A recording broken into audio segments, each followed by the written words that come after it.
কিভাবে AI voice generate করতে হয় তা সম্পর্কে জানব। তো ভিডিওটা সম্পূর্ণ দেখতে থাকুন।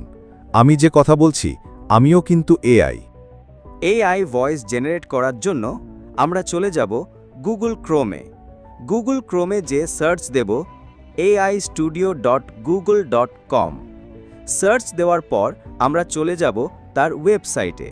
যাওয়ার পর ওয়েবসাইটটিতে আমরা জিমেল দিয়ে লগইন করে নেব।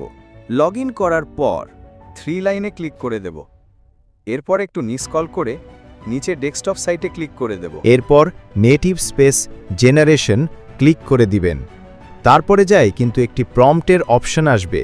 এখান থেকে আপনারা ট্যাক্স দিবেন, সেই অনুযায়ী আপনাকে ভয়েস জেনারেট করে দেবে। আমি আমার চ্যানেলের নামে একটি টেক্সট লিখে দিলাম। এরপর আমাকে বানিয়ে দিল এই রকম ভয়েস। গ্রু ট্রোল ওয়াইটি চ্যানেলটি সবাই এখনই সাবস্ক্রাইব করে দিন। এই ছিল আজকের ভিডিও। ভিডিওটা কেমন লাগলো অবশ্যই কমেন্ট করে জানাবেন আর শেয়ার করতে ভুলবেন না। আরও নতুন নতুন ভিডিও দেখতে আমাদের চ্যানেলটিতে চোখ রাখুন।